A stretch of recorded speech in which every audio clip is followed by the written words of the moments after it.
सबसे पहले पूज्य आचार्य श्री महाश्रमण जी का चरण स्पर्श करता हूं और उनका आशीर्वाद लेता हूं। उन्हीं की पवित्र उपस्थिति में आज के इस नागरिक अभिनंदन समारोह में मंच पर उपस्थित महाराष्ट्र सरकार के मंत्री मंगल प्रभात लोढ़ा जी, साथ ही में हमारे बीच उपस्थित सांसद गोपाल शेट्टी जी, राज पुरोहित जी, गीता जैन जी, नरेंद्र मेहता जी, अमरजीत मिश्र जी, हमारे गौतम भंसाली जी, बदनलाल तातेड़ जी, सुरेंद्र बोरड़ जी, सभी यहां पर उपस्थित महानुभाव और उपस्थित सभी बहनों और भाइयों, मैं सबसे पहले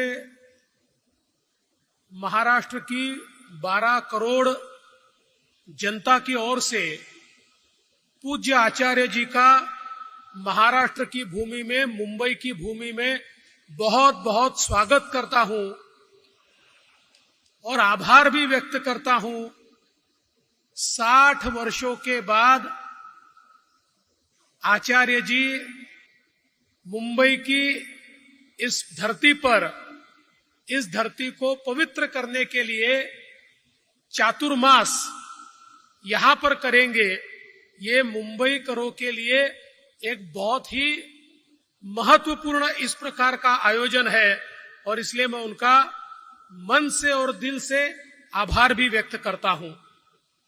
हम सभी लोग जानते हैं कि पूज्य आचार्य जी ने जिस प्रकार से हमारे देश में एक नशा मुक्ति के खिलाफ आंदोलन छेड़ा है, 1 करोड़ से ज्यादा लोगों को नशा मुक्ति का संकल्प दिलाने का काम पूज्य आचार्य जी ने किया है और मैं ऐसा मानता हूं कि आज इससे बड़ी समाज की और देश की सेवा दूसरी नहीं हो सकती कि हमारे समाज को और हमारे देश को हम नशे से मुक्त करें और हमारी आने वाली जो पीढ़ियां हैं उन्हें हम संस्कार दें और नशे से दूर रखें।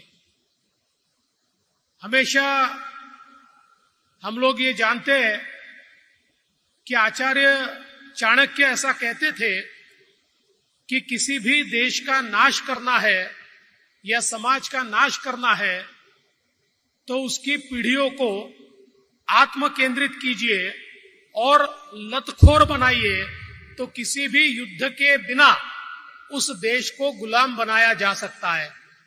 और आज हम लोग देखते हैं बड़े पैमाने पर हमारे देश में पड़ोसी देशों से ड्रग्स स्मगल करने का, हमारे देश के बच्चों को लतखोरी में डालने का, नशे में डालने का एक बहुत ही प्रयास लगातार चल रहा है।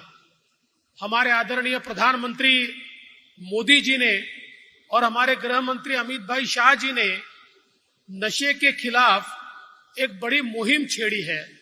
हम लोग लगातार ड्रग पेडलर्स को पकड़ने की कोशिश कर रहे हैं, इनके जो आका है उनको पकड़ने की कोशिश कर रहे हैं, लेकिन ये लड़ाई तभी सफल होगी जब इसके पीछे एक आध्यात्मिक ताकत खड़ी होगी, जो ताकत हमारे बच्चों को, हमारे युवाओं को मन का संकल्प देगी, मन की ताकत देगी और हमारे युवा जिस समय स्वयं ही इन नशों से दूर होंगे तो मुझे ऐसा लगता है कि ये लड़ाई हम तभी जीत पाएंगे। ये लड़ाई केवल पुलिस के भरोसे या कानून के भरोसे नहीं जीती जा सकती, ये नैतिक मूल्यों के भरोसे जीती जा सकती है, ये संस्कारों के भरोसे जीती जा सकती है और उन नैतिक मूल्यों को और संस्कारों को हमारे समाज में लाने का काम ये हमारे आचार्य श्री महाश्रमण जी कर रहे हैं, इसलिए मैं उनका बहुत बहुत आभार व्यक्त करता हूं। ये जो कार्य आपने किया है, मैं ऐसा मानता हूं हमारे देश को एक शक्तिशाली देश बनाने में एक बहुत महत्वपूर्ण इस प्रकार का ये कार्य सिद्ध होगा। और इतना ही नहीं, तो उन्होंने सुखी जीवन का रास्ता भी हमको बताया है। उनके लेखन के माध्यम से, उनके विचारों के माध्यम से जीवन में सुख क्या है ये हमें पता चलता है।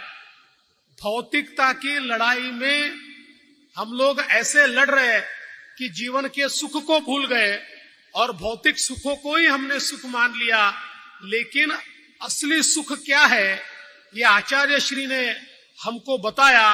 और मैं ऐसा मानता हूं कि आचार्य जी के विचार जिनके समझ में आएंगे वो जीवन में दुखी नहीं हो सकते, वो जीवन में अभाव में भी सुखी रहेंगे। ऐसे विचार आचार्य श्री ने हमको दिए हैं। इसलिए मैं आज मुंबई की और महाराष्ट्र की तमाम जनता की ओर से आचार्य जी का बहुत बहुत अभिनंदन करता हूं। और इस चातुर्मास में उनके माध्यम से लाखों लोग लाभान्वित होंगे, लाखों लोगों तक संस्कार और विचार पहुंचेंगे।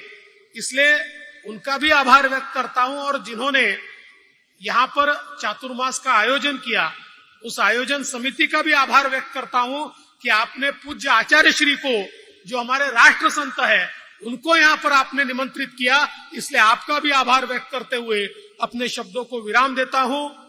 जय हिंद, जय महाराष्ट्र, जय जिनेंद्र।